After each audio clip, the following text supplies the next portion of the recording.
Greetings and welcome back to St. Dominic's Weekly. This is Father Isaiah. That's Father Michael. He is risen. Truly, he is risen. And not only is he risen, but I'm drinking some fizzy water too. With the penance is lifted. Hey, it's Easter. Celebrate Easter, man. I mean, here we are for another Chronicle, the Quarantine Chronicle. Quarantine Chronicles. Fix-It edition. Yeah, no, so here's the idea. The idea was we had, and we love listener feedback and interaction. Elaine emailed us and said, love the podcast. Right. She said, especially the one on Catherine of Siena, we were kind of going back and forth. She said that it reminded her of the old Car Talk show.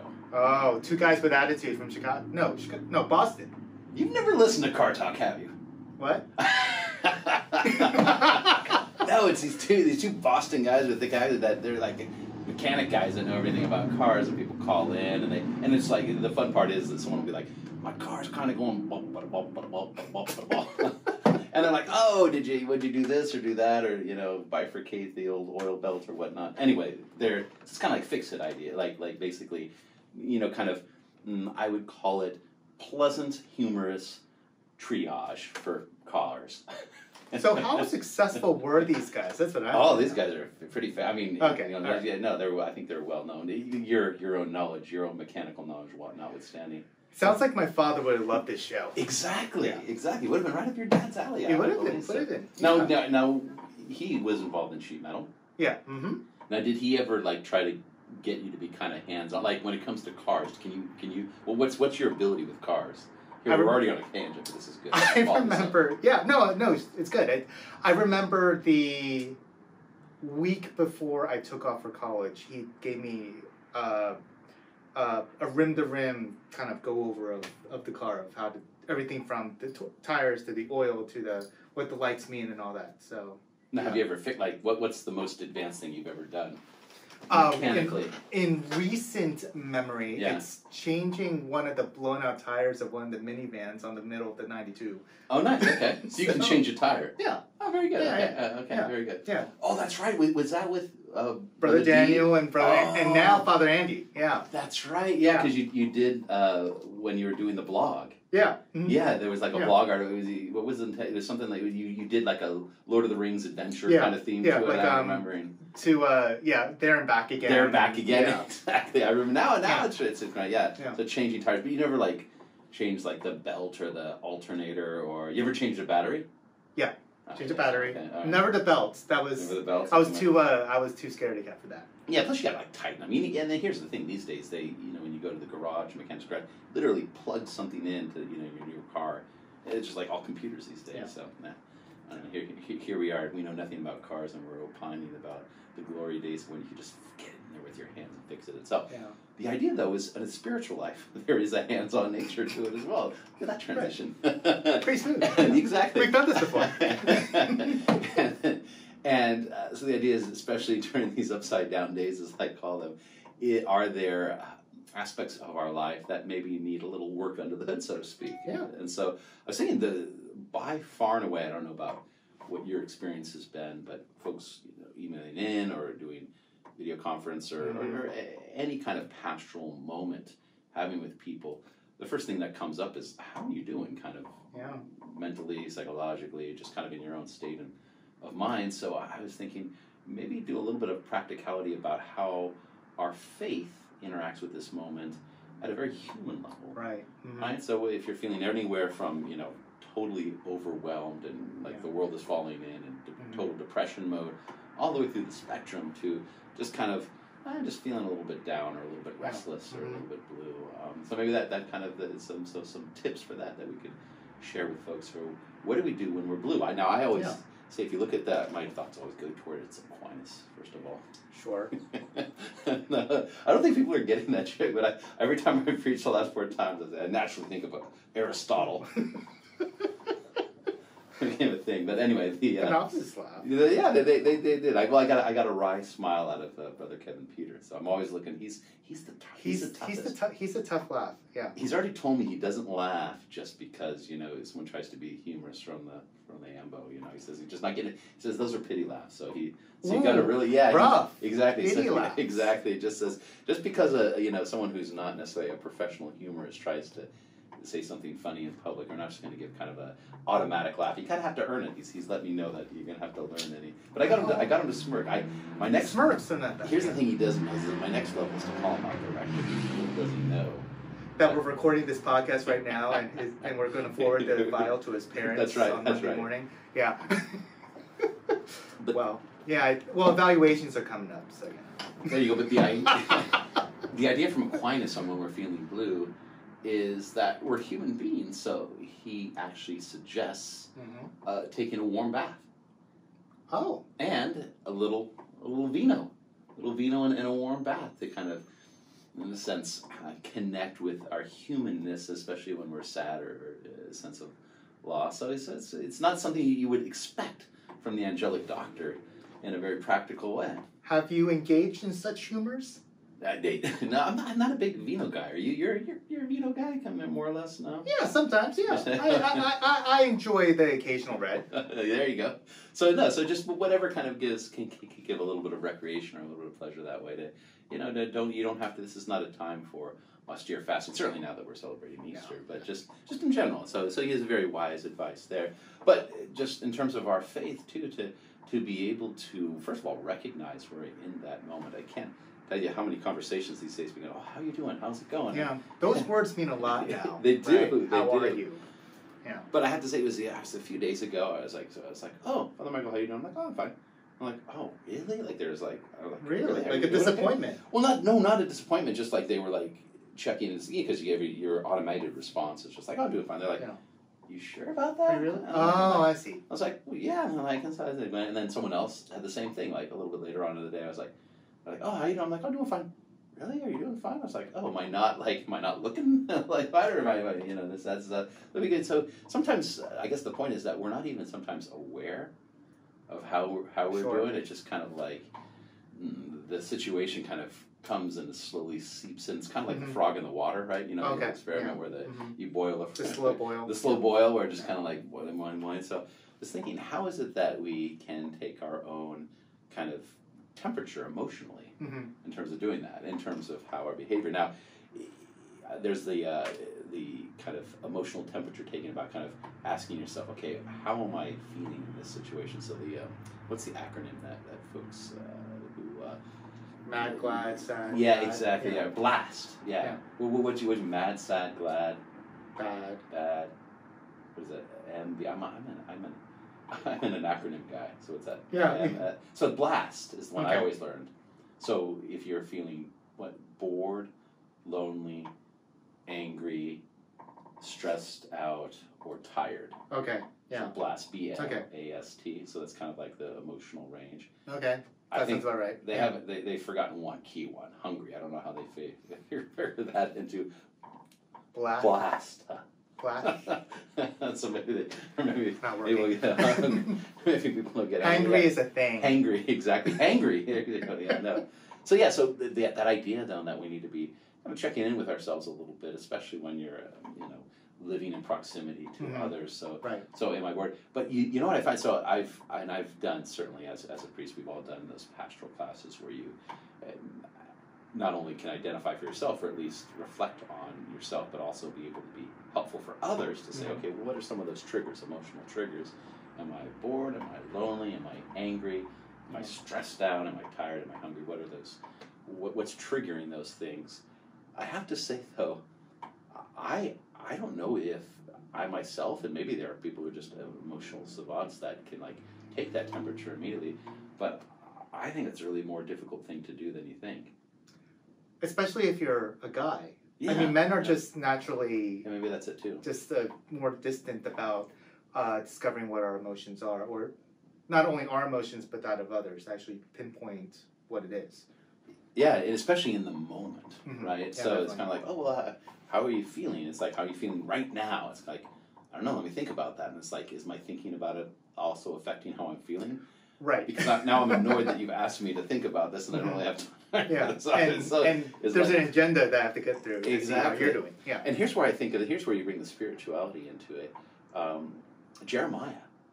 Ooh. Jeremiah has his beautiful. So Jeremiah, the prophet, the reluctant prophet, ends up at the end of the bottom of a well. Lord, if this is how you treat your friends, no wonder you have so So many, few, a few of them. That Yeah. kind of, that's paraphrasing there. But the reluctant prophet who has to act out all the ways in which people have been unfaithful to the Lord and the ways in which that relationship has been severed. But he reflects, I think, like chapter 17 or so, he says this, that's always stayed with me, mostly because of the verbiage too. More tortuous than than anything is the human heart. Right. Who can understand it?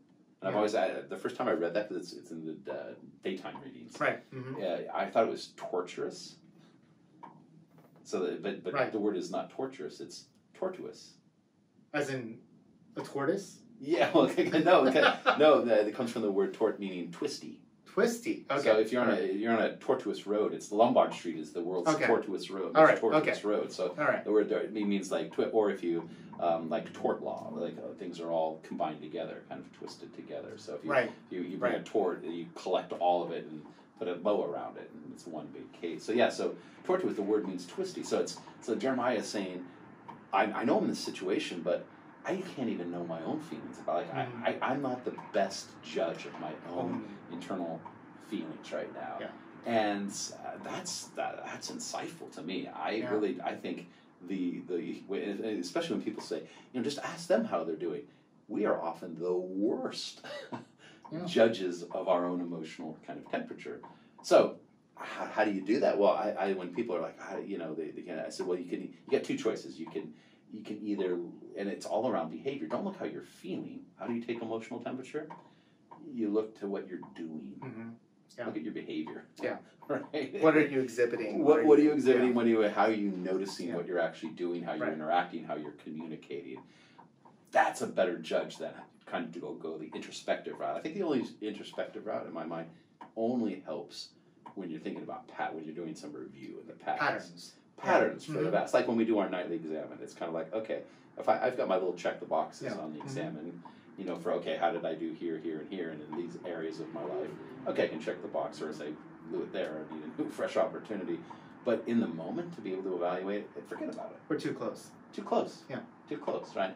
So when it comes to our own spiritual life and this kind of shelter in place and all the rest, to ask yourself, okay, what are my habits? What am I actually, if I break it down, what am I actually doing? Yeah. And what does that say about how I'm feeling and how my emotional life is kind of going? So, and to take temperature, just use the 0 to 10 scale. I think most of us, on a day-to-day, but anything under 5 is like good, like stress levels down, you can kind of you can cope. But then when things start ramping up, it's kind of like I notice, see if this as an example, what I notice for myself is that the first kind of stress is kind of like, I feel like we've got like filters, like the internal dialogue of how we interact. So when we get from 5 to 6, it's kind of like some of the non-verbal filters that display a sense of connectivity start to drop away. Right. So you get like a grimace, or you get a cold shoulder, you kind of like you walk the other, just little physical things. That's when you start sighing in the bad way. Exactly, but I'm not even thinking pre-sigh. I'm thinking like a sense of just totally non-conscious kind of like, you're not even rolling your eyes yet, but just a sense of the you're not being actively engaged. Like when we're talking here, I could be actively engaged, or you're kind of like, okay, it's kind of like you're just kind of drifting off. You're kind of like you're disengaged. So there's a level of disengagement. Okay, all right, okay. If that makes sense. I'm sure people process it. Then when you get it to like 6 to 7, that's where the kind of the filters don't just become totally unconscious, but this is where you're kind of like you said, kind of like you're that's the sigh, like the sigh, or like the rolling of the eyes, or kind of like the more exhibitive. The more exhibitive. And so it's kind of like that, and then so there's like and then so that filter is down. So I think of a sense of filter. So the first filter kind of is less like the unconscious, and then there's these little patterns, and then you've got I'm sure it's different for different people. You've got the idea that you become a little more aggressive or passive, however it exhibits for you, in being sharp with someone, or very short, or just kind of not paying, you just actively shutting someone down when they begin to say like, I don't have time for this, just like, or just walking away, or saying something very cutting or something. So that filter kind of goes down, and then when you get to like you get the 8, 9, 10 thing, you that's where you can different people either retreat into themselves, or Mm-hmm. perhaps go full blast into kind of anger mode, and Right. and all the filters are dropped. But all of that assessment in my mind goes back to that Jeremiah saying that it's not we're not the best judges of our own kind of emotional state. It's what are we actually doing, and so to notice the actual behavior of, Right. of what we're going, because the second line of that is where the Lord says, I alone can Yeah. probe the mind and test the heart, Mm-hmm. we who created it. And so that in my mind leads to perhaps something that might sound obvious, especially coming from us, from two priests, is that a place to really start is ask yourself, not just in terms of idealizing it or in terms of ideation, but Mm-hmm. are you really taking quiet time to really reset, to connect, to pray? Right. Right? Yeah. Because that's where any kind of sense of inner peace is not only going to be found, but even known that it's needed. Right. Yeah. I'm not even truly aware of my need for God's presence and His peace until I slow down enough or get out of my head Right. enough to recognize, what am I actually doing? How is this behavior either towards God's will or away from God's will? And now I can kind of reset in that way. So Yeah, I think it's fair to say that many people are just dealing with some sort of level of anxiety. So we need to retreat that time to not only ask ourselves how we are doing, but ask God to tell us how we are doing. yeah, exactly. No, exactly. Here it is. So here's the little thing I do, and I don't know if this resonates with you, but I started doing this a couple weeks ago, where I take part of my little meditation time Mm-hmm. in the morning, and I literally think of everything that I'm either fearful about or seems stressful or Mm-hmm. I'm upset about, and I think about, like, I really kind of go there imaginatively, and just kind of okay, and so you get that, and then kind of one by one, if I can kind of organize them a little bit, right. in terms of my issues, but not that this ever happens with this brother or that brother. It may or may not happen. I can't. I won't judge. Let's just say. Let's just say. This is an experiment. This is just a part. It reminds me. I've said this before. The little boy who, when I asked for examples of how we might sin, said he gave a very specific example of when someone took his pencil, punching his classmate and taking it back, and then but that wasn't the sin. The sin was lying to the teacher that they had done it, even though it wasn't. I mean, the teacher obviously saw it happen, but tried to cover it up later. There were a couple other things you missed. And but the whole thing was, this was just a hypothetical, and I asked for a hypothetical. So, anyways, there's this hypothetical stress with another brother where they're rubbing you the wrong way, or maybe you're rubbing them the wrong way, which, by the way, remind me, come back to chapter of faults. That's another good. Oh, yes, but let me continue on this vein. Yeah. You say, okay, Lord, I'm giving this relationship this sense of impasse or struggle. I'm giving it to you. The other day I heard the beautiful reflections from these cloistered Cistercian nuns. Yeah. Okay. And one of them was saying that one of her biggest struggles was with the way that they were chanting office back and forth chorally, like we do. Yeah. And she was saying, we're not always at the same tempo, and it just kind of drives her crazy. Okay. Until she realized, you know what? The whole reason why we're here chanting is we're here to worship and to love God. Mm-hmm. And even if we are maybe not at the right tempo or the right pitch, if our intention is love, then we can't be too far off the mark, right? There's no one with malice here. It's just that, and the interviewer was very perceptive, and a psychologist himself, a doctor, said even angels have different tempos. Wow. Yeah, I was like, right on. Okay, amen. So that made me think, okay, we're all angels here. Metaphorically. Yeah, in the sense. In other words, there's no ill will there. It's all love, and if we're not the right. So anyway, just examples of daily living that can get a little bit of sense of frustration or just decisions or anything that we might. So you bring it all up, and then one by one you name them, and then you give them to the Lord. Yeah. And you say, Lord, more torturous in the human heart. How can I possibly deal with this sense of fear, anxiety, boredom, not so much, loneliness, not so much, anger, yes, the anger. So you just go down the list of things and say, okay, here, how am I feeling about this? What does my behavior say about what I'm doing this? And then give it to the Lord. Say, Lord, you know what's there. I think too of the Sermon on the Mount. The Sermon on the Mount. On the Sermon on the Mount, the Lord says in I think chapter 6, where he talks about, he says, consider the lilies of the field. Ah, okay. Right? Remember this? Okay. Where he says they don't have care and concern. Basically, your fear can't add one moment to your life. And so it's that sense of entrusting yourself to the Lord. So you're entrusting it to the Lord. You're like, well, okay, here's my fear, here's my anxiety, here's all the rest that's doing it. And then you entrust that. And then you can go about your day as you go find it, knowing that it's on the agenda. Because the worst thing I find is when you're feeling stressed or upset or angry, and someone's trying to be helpful, and they're like, oh no, you don't have to worry about that. Don't be afraid of that. Or, come on, you don't have to be angry about that. I'll just pray about that some more. Yeah, or just wish it away, or say like, what if, and I know that people, what if, here in the house we got, someone contracted the virus, and people started getting deathly ill and pass away, and that's a fear, especially I'm sure legitimate. It's a legitimate fear. The worst thing I think you can say is, oh, don't worry about that. That'll never happen. Because absolutely, it could happen. Could happen. It's very Pollyannish. Yeah, it's very naive. So I guess the worst response, well, it's two things. There's I think the instinct we all have towards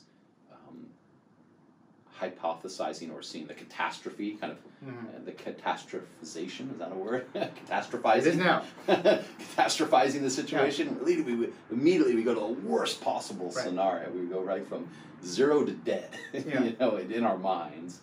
And it's like, okay, there's acknowledging. What do we do with that? What does our faith say to do that? Well, the worst thing we can do is to use our faith to try to say, oh, don't worry about that. Yeah. It's not, because it could be. Yeah. Acknowledge it. Yeah. It was like I was saying the other day with courage. We did some homilies on courage. And Aquinas says very clearly that courage does not take away fear. And that the virtue itself doesn't eliminate the emotion or the feeling, but actually purifies it, works with it, modulates it. We need a healthy amount of fear. The Lord's the beginning of wisdom, right? Yeah. So it's almost like a level in which we need a certain amount of healthy emotion, or we're not human, not just too much. So it's a moderation on the extremes more than a kind of total absence of it. So courage keeps the fear meter at the right modulation, not a total absence of it in every way. So what would you say about people who are flippant, if not indifferent, to said fear? Yeah, well, first of all, I mean, in this case, that would be more the extreme kind of thing. And Aristotle also says, he says that there's a way in which, as human beings, we tend towards one bias or the other. So most people, like he takes like eating, for example, he says certainly there are ways in which we can err when it comes to eating, to like starving ourselves to death, but that's a rare, that's usually also combined with psychological, struggles as well, in terms of eating disorders and things like that. There's both a physical and a psychological. So most people, if they're, this is paraphrasing, but if they're stressed in eating, it's going to be an overindulgence, not an underindulgence. Like it kind of tends to that way. I think when it comes to fear, most people feel too much fear rather than a total lack of fear, just based on it. In fact, did you ever see this will transition just for a parenthetical into the guys who were climbing El Capitan? There's a documentary. I'm forgetting the name of it off the top of my head, but anyway, it's like, and the guy is just like literally fearless. He's free solo. That's right. You seen Free Solo? Yeah. It's crazy. I mean, it's insane. Well, but he's climbing without ropes, without anything. He's climbing it up. It's just him and some chalk. Yeah, but you know what I thought was interesting? They did the brain scans. Remember this part in the documentary? No, I don't. Yeah, they did the brain. He went to brain scans, and he's actually when they gave different tests, so different parts of the brain light up, given different stimuli. Well, the part that measures like fear and avoidance simply didn't light up in his brain. So what does that tell me? It tells like there's something different about him physiologically. Like those centers of the brain which activate, hey, I'm on this mountain, and if I slipped and fell, I would die. Yeah.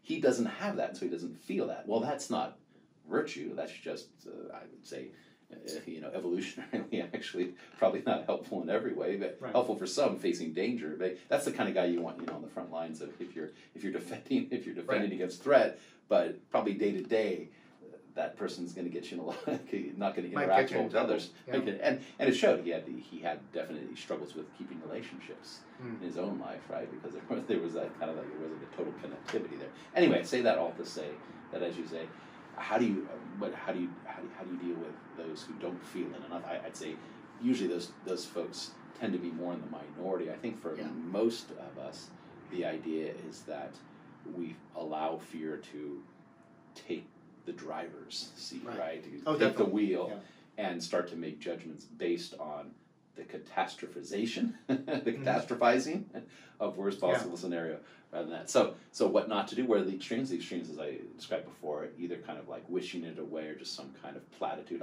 just pray about it. No, so you acknowledge it, like I was saying before, that little exercise of acknowledging, taking time to do it.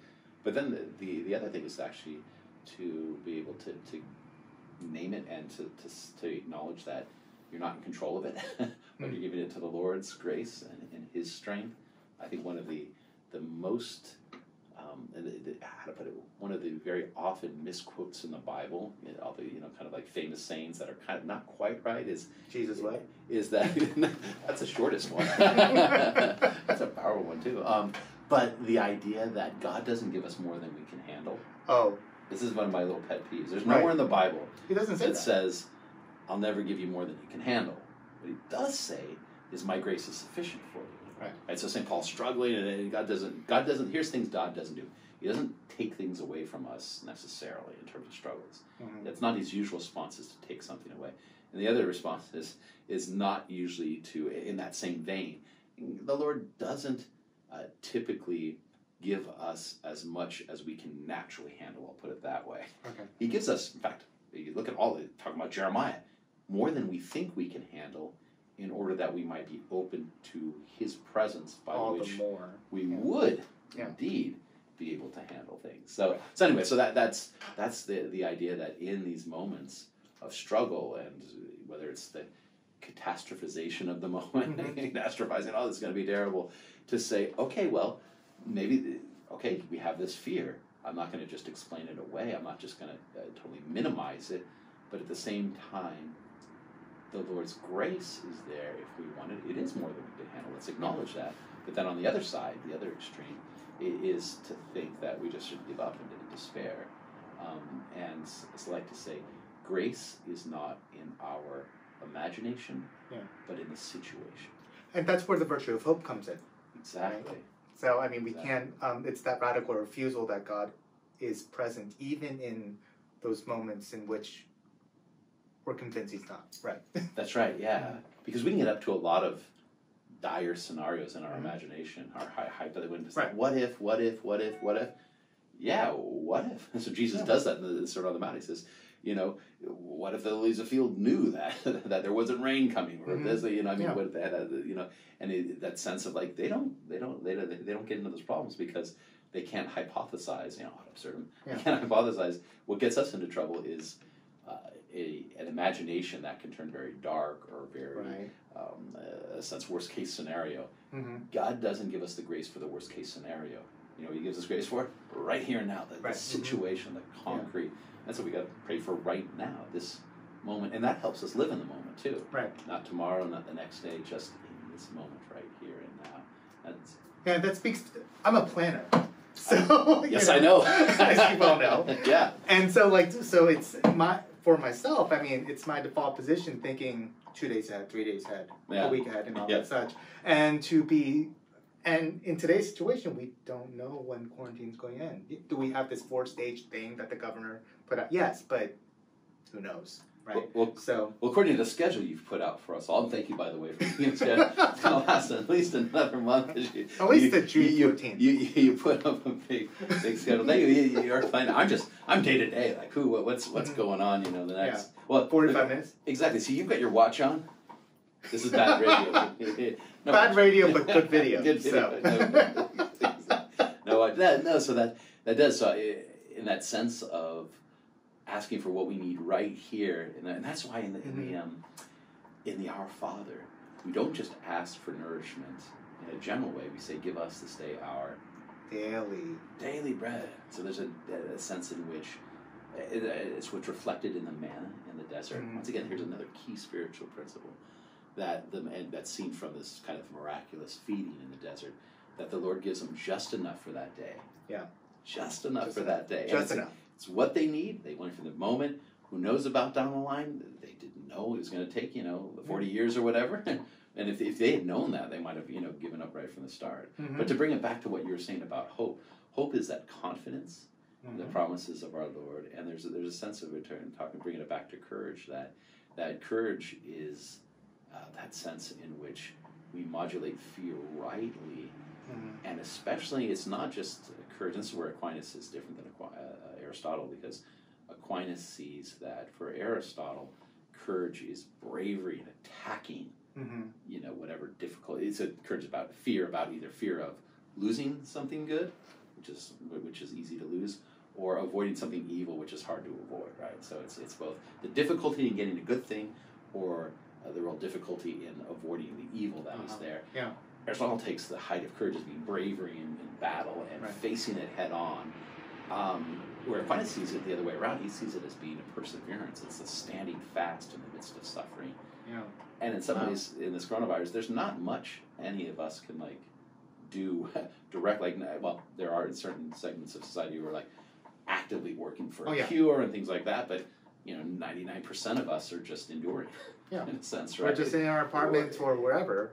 Yeah. So what but the courage is called for simply because we have that sense of just enduring what we're called to endure, just not giving up, in the sense of letting those habits and behaviors of our life to just be driven by whatever fear of the hypothetical, the imagination, the catastrophization of what might come down. Right? You're really liking that. I'm liking the yeah. I know. I'm excited about my new word. I'm gonna look that up. Catastrophization. Can I trademark that?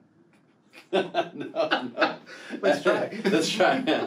So, next week's episode. Exactly. So anyway, that's all around the kind of looking under that. So just to kind of summarize that, in the sense of, okay, we're feeling it goes from the extreme to just kind of a very kind of moderate sense of spiritual kind of blues. I would say key things for our spiritual toolbox, is to be able to be attentive to our emotions, check our emotional temperature, and that doesn't mean asking ourselves how we feel, but asking ourselves how we're behaving. Yeah. What are we actually doing? Because our behavior tells us how we're feeling. Exactly. It's not, feelings they can only be seen indirectly in my mind, or at least that's my experience. And then the other side of it is to not look to flee from feelings or try to lose those feelings or run away from it, but acknowledge them once you can. Name them. Take the temperature, right?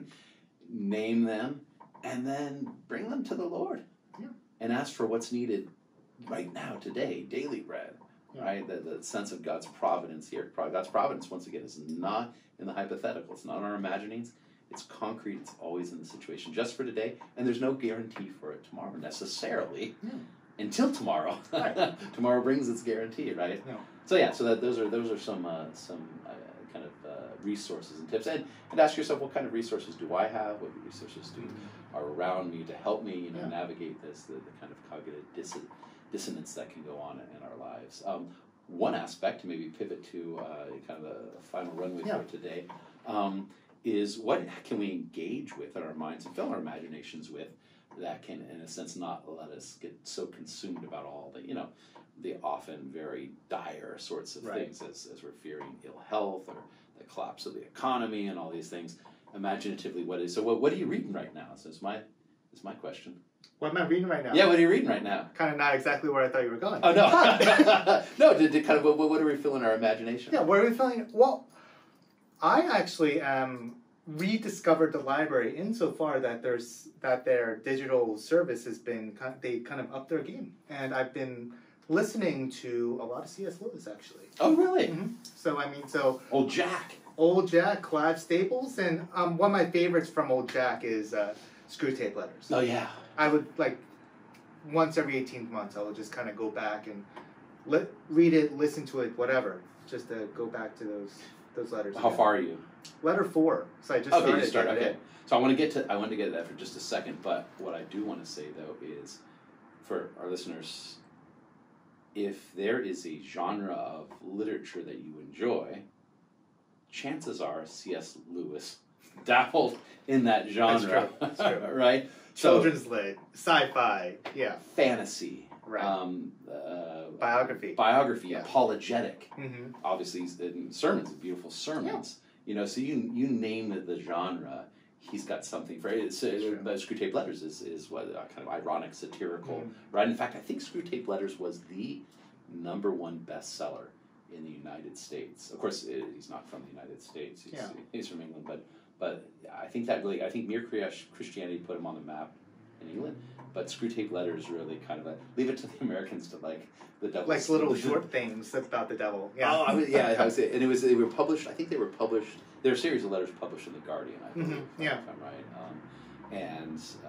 So I love the Screwtape Letters. I'm interested to hear from your perspective, because I'm also this is why we don't necessarily check in before it. I'm actually reading C.S. Lewis myself, but I want to hear about Screwtape Letters. First 4 letters. What strikes you right off the get and might be helpful for us in this moment? Well, what's interesting is that the one that I just turned off before coming down to the studio here was that studio. I'm being generous. Is that it's a beautiful studio. It was the letter that addresses how people are reacting to the Great War, actually, and just Screwtape is trying to admonish his nephew of allowing the nephew's patient to get too involved in the war, get too anxious, and to try to rile up his emotions so that Wormwood effectively can feed off that. Gotcha. So basically, just because I remember, is this the distraction part? I think so, yeah. Or is it because there's one? What I remember from it's been a little while since I've read the thing, all the letters in their entirety. What I remember is that kind of very subtle way in which Wormwood says you can't lead him to do great sins right away. Yeah. You're going to have to work on him on the patient at a very kind of subtle level, and something that approaches the truth. Yeah. But just off. Just off. Yeah. And in fact, now that you're mentioning that, I remember C.S. Lewis. I read an interview from him once talking about the Screwtape Letters were born after he was listening to a speech by Hitler. And so he's listening to this Hitler speech, and he said about halfway through, he thought to himself, this guy is a good speaker. And he said he found himself being kind of almost persuaded by it. He said there was this dissonance where he knew what Hitler was saying was false. Yeah. Like not true. But he was persuaded emotionally. He was persuaded like rhetorically and emotionally and in a sense in terms of like almost political fervor to like that kind of makes sense at another level. And he said that is how the devil works. The devil doesn't come in with some kind of outrageous kind of temptation or suggestion. He builds on what might emotionally, either kind of stirring us up emotionally, or the other big one is distraction, where he says if you can distract your patient enough, that's what's really important. 1 or 2, exactly. Yeah. That's like to me the key right there. Right. Just like more, more sins or failings in my life usually come from a sense of being distracted from what what I'm all about, and getting down a kind of a rabbit hole, and then trying to justify that kind of thing. Or with that sense of not recognizing the gift we've been given, so he talks about, those who are faithful people, but they never give you the time of day kind of thing. Right. So they guard their time as a precious kind of thing. So they're how to put it, faithful but ungenerous kind of thing, and it's a subtle kind of thing, or the person who does everything right and then is kind of judgy, as we would call it. And things. Right. So these little subtle things that you read and like, ooh, yeah, that kind of I know hits that home. That's me. That's me too. Yeah. Yeah, that's him. Yeah. Yeah. So, I mean, also you're going back to distraction. I mean, I think that was in the first letter where Screwtape tells the letter of, tells a story of where, his own patient was on the verge of accepting grace or accepting that God existed or whatever. And what does Screwtape do? He reminds him that it's lunchtime. Yes. Yeah. Yeah. So you use very subtle kind of and that goes back to the blast plus H We're with the hungry. Yes. Exactly. So it's like, oh, there's so good to be work to be done. But it's noon, and what would it hurt to have a little lunch? Like, I couldn't possibly do this on an empty stomach. So that just one little thing, and it's very human and it's very innocuous, and all of a sudden he's got the whole thing. So always being mindful. So yeah, no, that's great. So four, and maybe we'll come back to that. I myself am doing C.S. Lewis, only because the audiobook I have is a collection of the full Chronicles of Narnia. Oh, fun! Yeah, and I certainly read them when I was young, but what actually like beguiled me was all these very notable voice actors like Molano and the guy who did so the John voice Lee. Cast. The voice cast was just like, I was A+. Okay. I'm like, oh, this would be interesting. And I kind of wanted to read them or listen to them to see if they held up as stories. Right. So are they kind of kiddie? Are they kind of like? Right. And so I did Lion, Witch, and Wardrobe, I remembered that story, so that one was less. The subsequent one, I can't really remember the story quite as well, but they're shorter than I remember. Mm-hmm. Or maybe it's because I just listened to them at twice speed. I don't know. I don't know if that's the case, or if speed points on so they're shorter than I remember, and they're a little more I can see now why they're great, but I can see why Tolkien, was a little bit critiquing of Lewis and the fairy tale aspect, just because there's a kind of you have Aslan, Christ figure, so you've got very direct associations with things which are very bright line, and for that reason there's a virtue there for sure, and you've got the idea of it's the sacrificial substitutionary nature of of Edmund the cross, exactly. Yeah, so he takes over the White Witch is the the evil and the devil, and Edmund basically being forfeit for being a betrayer. Aslan gives his life for that, and by doing that there's the old quote unquote magic which restores back to life. So it's kind of on the nose a little bit. Right. But I did discover that Turkish Delight is a real thing. Did you know Turkish Delight was a real thing? Mm-hmm. Yeah. I had no idea. Yeah. I thought it was just some I thought it was like a fairy tale. And so I was listening to Turkish Delight. I was like, oh man, I wonder what he was thinking of there. Yeah, there's a store like a couple blocks away from the Russian cathedral that they have it in its window. And I've never tried it. Have you tried it? No, but it doesn't sound good to me. It sounds like soggy nougat. I don't like nougat. For someone that doesn't like nougat, that sounds terrible. No, but it's just kind of like gelatinous sugar, may or may not be with fruit. Am I thinking about the right thing? This is Turkish Delight, right? It's like with the powdered sugar. With the powdered sugar on top, just a nice little dust ball for you to get you coughing. Sounds I don't know. I was not beguiled by that. You know what I'm going to do? Okay, when we're out of here, I'm going to go over to the Russian Cathedral, make a pilgrimage over to the Russian Cathedral, go across the street, get some vegetables, and put it on your desk, and take pictures of you eating it. First of all, I am slightly embarrassed that I had no idea Turkish Delight was a real thing. But yeah, there's gaps in that knowledge. But once I realized that, I did research into it, and it just didn't sound good to me. I can't imagine. You've never tried it yourself, though? I've never tried. I don't think I've never tried it myself. Well, but do you think you would like it? What's your expectation for Turkish Delight? I think it would be chewy. Yeah, gummy. Yeah, gummy. Probably more gummy. It probably. I mean, if it's not chocolate. I'm not a big gummy guy either. You kind of get stuck in your teeth. That's all. So you're not a gummy bears guy. No. Okay, so therefore... I will say there is a big exception. There is one in the gummy category that I would put that's like, dry. I mean, not that I've had experience with that. I think we've talked about it, but I call it crack. And that is SPKs. SPK? Sour Patch Kids. Oh, yeah. Yeah, they're at a different level. SPKs are deadly. Yeah, they're at a different level. Absolutely. That's it. So, but that's not so much. The gumminess is actually, relatively small, at least if you get the to the cotton sour. Yeah, but the sour and cake, sweet is just like pretty you're basically just mainlining sugar at that point. You're just like you get the buzz going. So that's our C.S. So C.S. Lewis, great, and Great Divorce. Did you do that in the not too distant past, or was it because I was talking? I've read it. You've read it, yeah. But not recently. Yeah. We'll have to next podcast will come around. We'll do Screwtape part 2. We can get some more insight from that, because it really is that sense of of seeing how temptation can work at a level which we are so subtle, right? Yeah. That the most damaging falsehoods are rooted in truth, right? The most pernicious lies are 80% true. Yeah.